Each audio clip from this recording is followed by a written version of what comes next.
The Galactic Council majors feared the unknown, until they met Earth's resolve. The space beyond Alpha Centauri glittered with stars. Captain Susan Miller stood on the bridge of the Earth vessel Intrepid, her hands clasped behind her back. Her dark hair was pulled into a neat bun, and her blue uniform bore the patches of Earth's United Space Command. She watched as a strange ship appeared on their sensors. "Unknown vessel approaching, Captain," said Lieutenant Frank Ward from the navigation station. His fingers moved quickly over the control panel. "Design matches nothing in our database." Susan nodded calmly, though her heart raced. This was it. First contact. After decades of searching the stars, humanity had finally found proof they were not alone. "Open all communication channels," she ordered. "Standard greeting protocol." Communications Officer Beth Young sent the message. A simple mathematical sequence followed by basic language samples. The crew waited, barely breathing. The response came 3 minutes later. Not just simple echoed mathematics, but complete language patterns. The alien ship was transmitting translation data. "They know we're here," Susan said quietly. "They've been watching us." The alien vessel grew larger on the view screen. It had a strange curved shape like a crescent moon, with glowing ports along its hull. It was at least 3 times the size of the Intrepid. "Captain, we're receiving a transmission. They're inviting us to dock," Beth said, surprise evident in her voice. Susan straightened her uniform. "It seems we have a welcoming committee. Alert Earth. Tell them we're making official first contact." The alien ship belonged to the Draconi, a reptilian species that controlled most of the galaxy's trade routes. Within hours, Susan learned that humans weren't discovering alien life. Alien life was finally acknowledging humans. "Your development of faster-than-light travel was unexpected," said the Draconi captain, a tall being with scale-like skin in shimmering green and gold patterns. His name was untranslatable, but he suggested they call him Shen. "The Council had predicted another 3 centuries before your species reached this milestone." Susan kept her expression neutral. "We tend to work quickly when we set our minds to something." 3 days later, the Intrepid was escorted to the Nexus, an enormous space station that served as the headquarters for something called the Galactic Council. Susan had sent messages back to Earth, and a proper diplomat was rushing to join them. Until then, she would represent humanity as best she could. The Nexus was bigger than anything humans had built. It orbited a star with no planets, constructed from materials Susan couldn't identify. Parts of it seemed to shift and move, as if the station itself was alive. "I never imagined anything like this," whispered Chief Engineer Paul Green as they docked. His eyes were wide with wonder. "Their technology must be centuries beyond ours." "Act like you've seen it all before," Susan advised her crew. "We represent Earth now. Show them we belong here." Ambassador Alan Wright arrived just hours before the official meeting with the Council. He was a tall man with graying hair and tired eyes. He had been studying alien protocols non-stop since Susan's first transmission. "Captain Miller, what have you told them about us?" he asked as they walked toward the Council chamber. "Only what they've asked. They seem to know a lot already," Susan replied. "They've been observing Earth for centuries, apparently." Alan nodded grimly. "And they never said hello until we developed FTL. That concerns me." The Council chamber was a vast circular room with 7 elevated platforms arranged in a semicircle. Each platform held representatives of what Susan learned were the 7 major species of the galaxy. The Council majors. The Zorlians looked like walking crystals, their bodies reflecting light in complex patterns. The Veldari were amphibious, their skin translucent and flowing with liquid patterns. The Cracks were massive silicon-based beings with rocky exteriors. The Tellurians appeared as swirling clouds of gas contained in special suits. The Meridians resembled giant insects with compound eyes and chittering mouthparts. The Quantari were barely visible, their energy forms flickering in and out of perception, and the Draconi, whom they had already met, stood proud with their scaled bodies and watchful eyes. "We welcome humans to the galactic community," said the Veldari representative, her voice melodic and soothing. I am Prime Speaker Zalthip. We have watched your world with great interest. Alan stepped forward. On behalf of Earth and all humanity, we are honored to join this gathering of species. We come with peaceful intentions and a desire to learn and share knowledge. The Zorlian representative, a crystalline being whose facets glinted under the chamber's lights, spoke next. Your rapid development concerns us humans. Most species follow predictable patterns. Yours does not. We are adaptable, Alan replied smoothly. It's how we've survived on our world. The meeting continued for hours. Susan watched as Alan fielded questions about Earth's history, human biology, and social structures. He was diplomatic but firm, establishing that while Earth respected the Council, they would not be subservient. When they finally returned to their quarters, Alan looked exhausted. How did I do? He asked Susan. Better than I could have, she admitted. But they're hiding something. Did you notice how they kept returning to questions about our technology and expansion plans? Alan nodded. They're afraid of us. Us? We've barely left our solar system. They've had interstellar travel for thousands of years. It's not what we are now, Alan said. It's what we might become. Unknown to Susan and Alan, the council majors were meeting in a private chamber deep within the Nexus. No translators or records existed here. These humans developed FTL centuries ahead of our projections, the Crack's war leader Graknar rumbled. They are dangerous. They show creativity and adaptability beyond any species we have encountered, the Meridian representative chittered, her multiple limbs moving nervously. Perhaps they should be contained, suggested the Draconi trademaster. Like the others. Veldari Prime Speaker Zalthip rippled her skin in a pattern indicating caution. Let us observe first. They may yet prove valuable allies. The Zorlian High. Logic's crystalline body pulsed with light. Probability calculations suggest humans will either destabilize the Council's order or transform it completely. Both outcomes are concerning.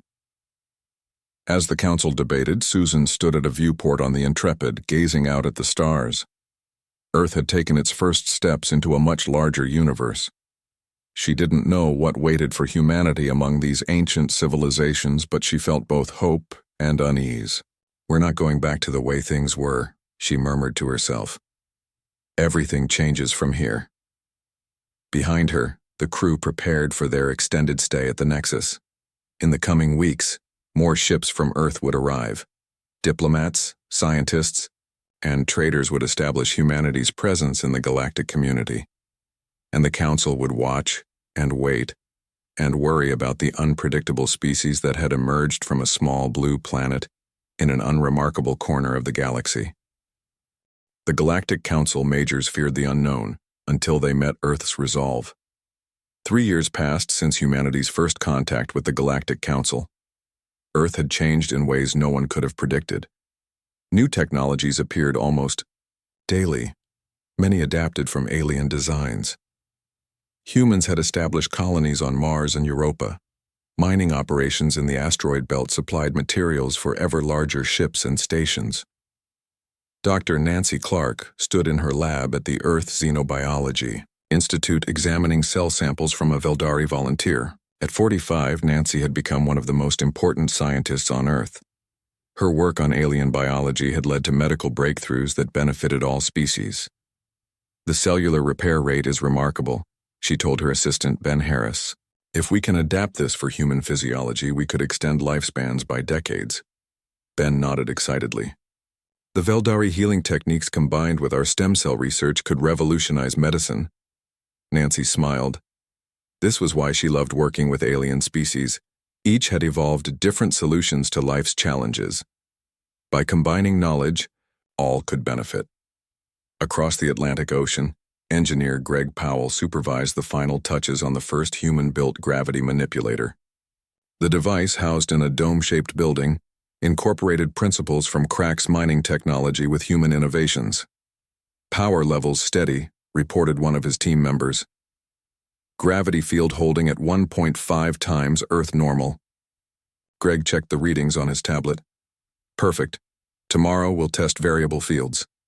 He brushed back his sandy hair, exhaustion and pride fighting for dominance on his face. 6 months of work was finally paying off. What neither Nancy nor Greg knew was that their successes were causing panic among the council majors. On the Nexus, the 7 major species gathered for an emergency session. No humans were invited. The chamber doors were sealed with both physical and energy barriers to prevent eavesdropping. "These humans adapt our technologies too quickly," said the Meridian representative, her insectoid mandibles clicking with agitation. "They make connections we never considered. Their colonies expand daily," the Crack's war leader Graknar rumbled. "Soon they will rival the Draconi in resource extraction." The Zorlian High Logic's crystalline body flickered with calculations. At current rates of advancement, humans will achieve technological parity with the Council within 15 standard years. This is unacceptable. "We should have contained them when they first developed FTL travel," hissed the Draconi trademaster. "Now they gain allies among the minor species. The Orcs have already signed exclusive trade agreements with Earth." The Veldari Prime Speaker Zalthip raised a webbed hand for attention. "Perhaps we should consider that human innovation benefits all. Dr. Clark's medical advances have saved lives across the galaxy." "Innovation without control leads to chaos," countered the Tellurian representative, its gaseous form swirling with agitation. "Remember the precursor warnings." After hours of debate, the council reached a decision. Ambassador Alan Wright was summoned to the chamber. He arrived quickly, straightening his formal diplomatic uniform as he entered. 3 years of negotiations had added more gray to his hair, but had also sharpened his political instincts. "The Council has made a ruling regarding Earth," said Zorlian High Logic, Kazit 11, without preamble. "All human technological research must now receive Council approval before proceeding. All colonies beyond Earth must be dismantled. Your FTL capabilities will be restricted to Council-approved vessels only." Alan stared in disbelief. "That's not a ruling. That's an ultimatum." "This is not a negotiation," Graknar said, towering over the human ambassador. "This is the will of the Council." "Earth has shown no aggression," Alan argued. "We've followed all established protocols for new species. Your compliance is expected within 1 standard cycle," the Draconi trademaster said, dismissing Alan's objections. "The Council has spoken." Alan left the chamber with his fists clenched. As soon as he reached secure communications, he contacted Earth. President Lisa Diaz received the news in the Oval Office. She was a tall woman with dark eyes that rarely revealed her thoughts. Today, however, they flashed with anger. "They want us to give up our colonies? Surrender our technology?" she asked, her voice dangerously quiet.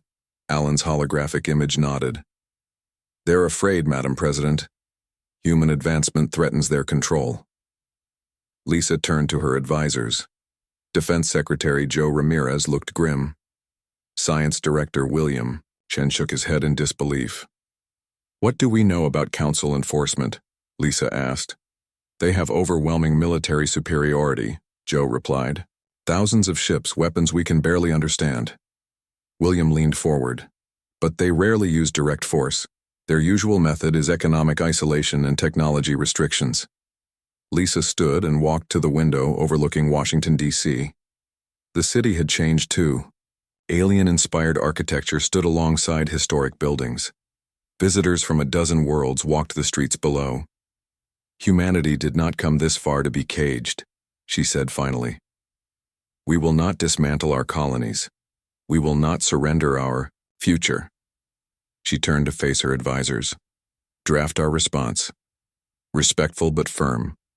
We are willing to discuss reasonable safeguards, but we reject any limits on human potential." As Earth prepared its official response, scientist Peter Howard made a discovery that would change everything. Working late in the Alien Archives section of the Global University, he found inconsistencies in historical records provided by the Council. Peter was younger than most senior researchers, just 32, with curly red hair and a reputation for seeing patterns others missed. Tonight, those skills paid off. He had been cross-referencing Tellurian historical data with archaeological findings, when he noticed the discrepancies. "That can't be right," he muttered, comparing dates on his screens. According to official council history, the Tellurians had achieved spaceflight independently, but these older records suggested they had been uplifted by another species. Then, deliberately held back once they began developing too quickly, Peter dug deeper, accessing files that rarely saw use. A pattern emerged. Dozens of species had shown early promise, developing faster or differently than council predictions. All had suffered mysterious setbacks, plagues, natural disasters, civil wars. None had recovered their former potential. It's not coincidence, Peter realized with growing horror. It's policy. He downloaded his findings to a secure drive and contacted the president's office directly. He knew what this meant. The ultimatum wasn't just about control, it was about fear. The council had been containing emerging civilizations for millennia. Earth had escaped this fate only because humans had developed in relative isolation, their potential hidden until they achieved spaceflight on their own. Now the council sought to do openly what they had done in secret to countless others. As dawn broke over Washington, President Diaz read Peter's report. Her decision, already made, was now cemented. Earth would not submit. If the council wanted to limit human potential, they would have to use force. "Send the response to Ambassador Wright," she told her chief of staff, "and begin preparations. If the council enforces their ultimatum, we will resist." Across Earth and its colonies, humans continued their work, unaware of the gathering storm. Dr. Nancy Clark perfected her new medical treatments. Engineer Greg Powell tested his gravity manipulator. And in orbit, shipyards began quietly converting civilian vessels for potential military use. The countdown to conflict had begun. The Galactic Council majors feared the unknown until they met Earth's resolve. The Council had never faced defiance like this before. Most species, when confronted with the combined power of 7 advanced civilizations, quickly gave in. Humans did not. 6 months after the ultimatum, Earth's colonies still stood. Not only that, but humans had formed alliances with other species who had suffered under council restrictions. The Orcs, blue-skinned beings known for their mathematical genius. The Nimbari, short furry creatures with surprising strength. Dozens more came forward, species that had been kept technologically stunted for generations. Admiral Jack Collins stood on the bridge of the Earth vessel defiant. At 53, Jack had spent most of his life in Earth's Navy before transitioning to the new Space Force. His weathered face showed the strain of the past months, but his eyes remained sharp and determined. "Status report," he ordered. His second-in-command, Rose Martinez, checked her console. "All ships in position, Admiral. The Orcs flotilla has joined us at the rendezvous point." Jack nodded. His fleet wasn't large. 20 Earth vessels and 15 Allied ships, but they had advantages the Council didn't expect. These ships were fast, adaptable, and crewed by people who had nothing to lose. "The supply convoy will pass through this sector in 30 minutes, Jack said. "Remember, we disable, not destroy. We need those resources, and we don't want casualties." The plan was simple. The Council controlled most supply lines in the galaxy. By disrupting those lines, the Resistance could both acquire needed materials and show other species that the Council wasn't invincible. When the convoy appeared, 5 massive Draconi freighters escorted by 3 Krax warships, Jack gave the order. The human and Allied ships moved with coordinated precision, emerging from hiding places among asteroids and small moons. "Targeting their engines and weapons only," Rose confirmed. The battle lasted just 15 minutes. The Council ships, despite their superior firepower, weren't prepared for the hit-and-run tactics Jack had developed. Before they could organize an effective defense, the Resistance ships had disabled the escorts and captured the freighters. "Download their navigation data," Jack ordered. "We need to know their route patterns and security codes." As his crew secured the prizes, Jack allowed himself a small smile. This was their 3rd successful raid this month. Small victories, but they added up. Back on Earth, Commander Olivia Harris prepared for a different kind of mission. Tall and athletic with dark skin and keen eyes, Olivia led a special operations team trained for infiltration. The target is a Meridian Information Hub, she told her team of 6 as they studied holographic maps. It contains defense plans for the entire Orion sector. Sam Ellis, the team's tech specialist, looked nervous. Meridians are a hive mind. If one spots us, they all know. Olivia nodded.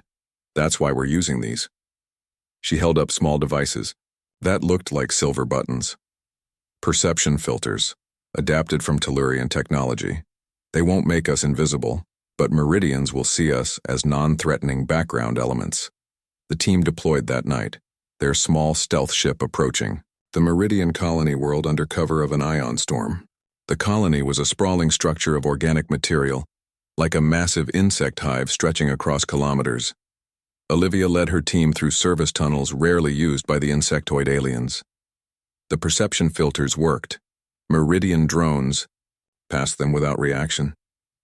They reached the central data chamber, where glowing organic computers stored countless secrets. We have 30 minutes before the filters fail, Olivia whispered. Work fast. Sam connected their devices to the Meridian systems, downloading everything they could. Meanwhile, Olivia planted small transmitters throughout the complex. These would provide ongoing intelligence long after they left. The team escaped without raising alarms, carrying with them information that would save countless lives in the coming months. Olivia's infiltration tactics would become legendary among resistance fighters. The war reached a turning point near Proxima Centauri. Council forces had gathered a massive fleet, over 200 ships, to finally crush the human homeworld. Their plan was to bypass Earth's defenses by using a little-known route through Proxima Centauri. Intelligence officer Christopher Bell discovered the impending attack while analyzing data from Olivia's mission. At 35, Chris had been an analyst for Earth's intelligence agencies before the conflict began. He had a gift for seeing connections others missed. They're coming through Proxima, he told Admiral Collins during an emergency meeting. But they don't know that we know. Jack studied the data. This could be our chance to deal a significant blow, but we're outnumbered 10-1. Not if we use the new quantum displacement technology, suggested Dr. Abby Nelson, who had been working with Engineer Powell to adapt alien technology for human use. It's not fully tested, but it could give us the edge we need. The quantum displacement fields were a revolutionary advancement. They allowed small fighter craft to partially shift out of normal space, making them incredibly difficult to target and capable of bypassing standard shields entirely. Jack made his decision. Prepare the fighters. We'll meet them at Proxima with everything we've got. The Council fleet arrived with overwhelming force. At its center was the Eternal Dominance, the flagship of the Crack's war leader Graknar himself. The massive vessel dwarfed everything around it, bristling with weapons that could reduce planets to ash. Jack's forces waited, hidden behind Proxima's larger planets. When the Council fleet fully committed to the chosen path, he gave the order, all fighters, engage quantum displacement. Attack pattern Delta. 60 small fighter craft, barely visible through their displacement fields, sped toward the Council fleet. Leading the main squadron was Karen Martinez, one of Earth's most skilled pilots. At 28, Karen had already earned a reputation for doing the impossible. Target their command ships, she ordered her squadron. Stay in motion and remember, their weapons can't lock onto us if we maintain displacement. The Council forces were thrown into confusion. Their sensors couldn't track the human fighters. Their weapons passed harmlessly through targets that seemed to flicker in and out of reality. Meanwhile, the fighters' specialized weapons, designed to work while displaced, caused havoc. Karen led her squadron straight for the Eternal Dominance. The massive flagship fired blindly, unable to hit the nimble craft surrounding it. Focus fire on their main power conduits, Karen commanded. Her fighters targeted the vulnerable sections of the flagship with precision. Within minutes, the mighty Eternal Dominance was adrift, its weapons and engines disabled. War leader Graknar, who had boasted he would personally see Earth burn, was forced to call for retreat.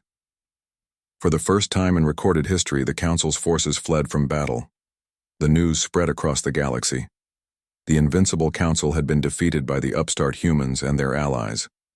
Other subjugated species, long fearful of council reprisal, began to question their master's authority. Reports of uprisings came from a dozen sectors. On the Nexus, the council majors faced their greatest crisis in 50,000 years. These humans must be eliminated completely, insisted Draconi Trademaster Cecith, pounding the table with his scaled fist. Their very existence threatens the order we have maintained for millennia. But Veldari diplomat Ilani, who had been studying humans closely, offered a different view. Perhaps it is our order that must change. We have grown stagnant in our control. These humans show us a different path. The council was divided, their perfect unity shattered. And as they argued, the resistance grew stronger. The war for the galaxy's future had only just begun. The Galactic Council. Majors feared the unknown until they met Earth's resolve as the conflict entered its 5th year. Both sides sought advantages. The Council had numbers and established power. The human-led alliance had flexibility and determination. Neither could gain a decisive victory. Scientist Laura Wilson worked in a secret facility beneath the lunar surface. At 38, with auburn hair often tied in a practical ponytail, Laura had once been a historian before finding her true calling in decoding alien information systems. Now she led a team analyzing data stolen from Council archives. "There's something strange about these historical records," she told her assistant Ryan Cooper. "Look at these date markers.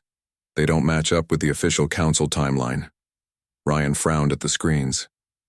"Could it be a translation error?" "That's what I thought at first," Laura said. "But I've cross-checked multiple sources now. The Council has been systematically altering their own history." Laura's team had obtained this data through a daring information heist. 2 months earlier, a joint human Orixi team had infiltrated a major Council archive station. They had downloaded massive amounts of data before escaping. Most of that data remained encrypted, but Laura's team made progress each day.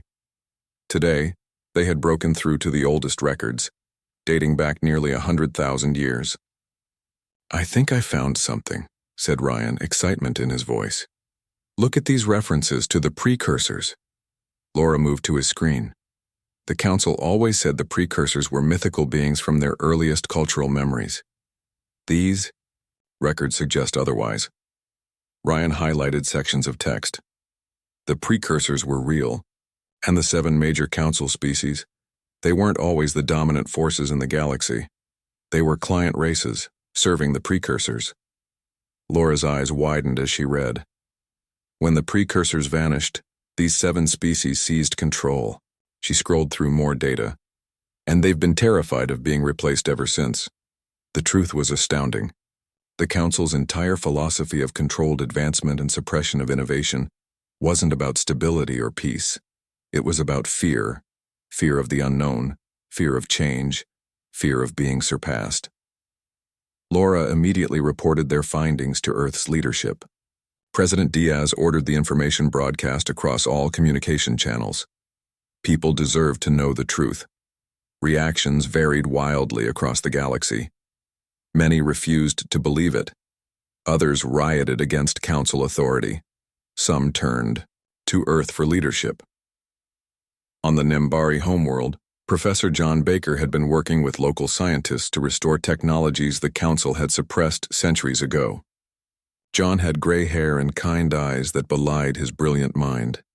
At 62, he had volunteered to help the Nembari when most people his age were retiring. When the revelations broke, he addressed a gathering of multiple species in the main square of the Nembari capital city. "The Council kept us divided and dependent because they feared what we might become."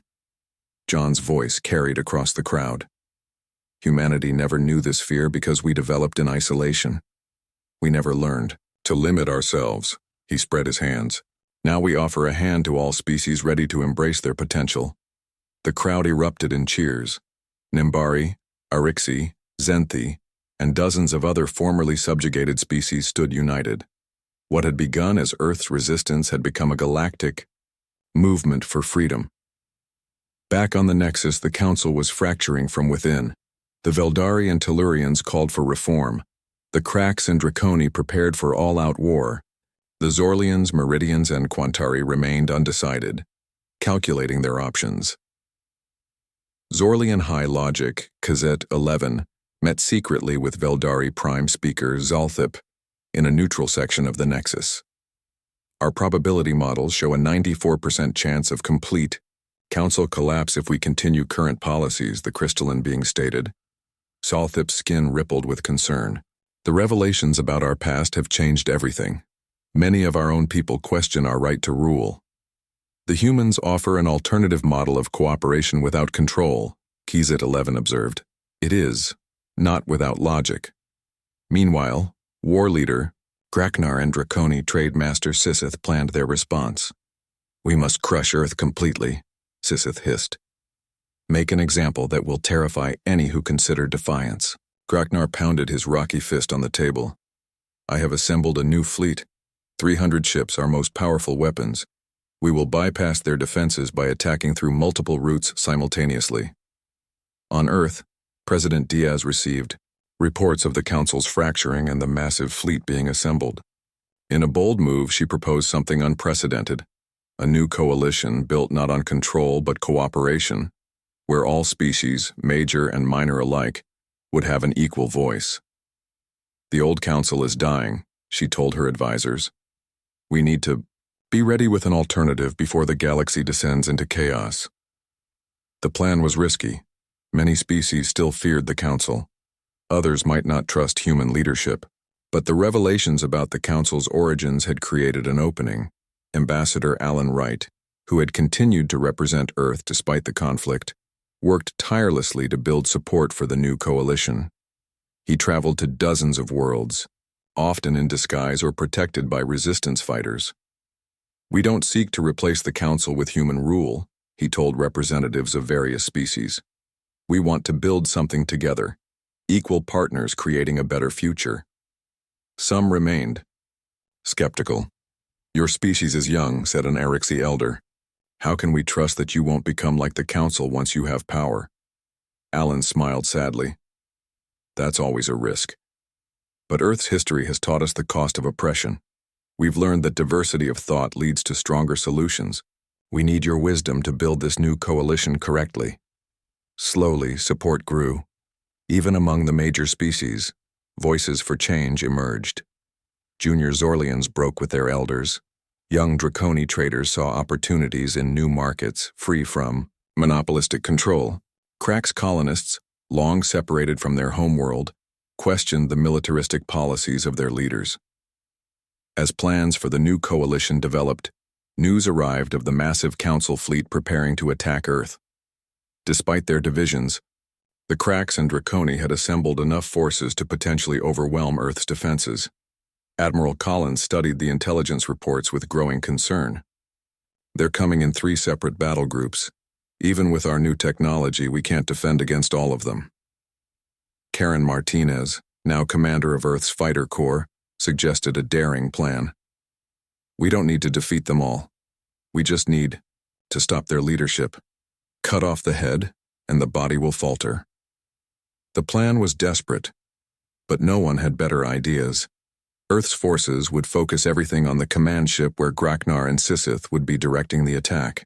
A small team of the best pilots, led by Karen herself, would use the improved quantum displacement technology to board the command ship directly. As Earth prepared for the coming battle, Laura Wilson made one final discovery in the ancient records, a message hidden in the oldest data from the precursors themselves. We do not leave because we failed, the translated message read. We leave because our children must find their own path.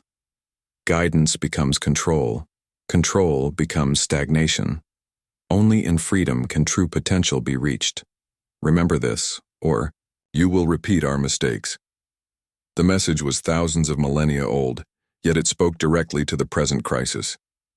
Laura sent it to President Diaz immediately. It was time for the galaxy to remember this ancient wisdom. The final confrontation was approaching. Earth stood ready, fighting not just for human survival, but for a new vision of what the galaxy could become. The Galactic Council majors feared the unknown until they met Earth's resolve. The final confrontation took place not on a battlefield, but in the Grand Council chamber itself. Representatives from over 100 species gathered, something that had never happened before in galactic history.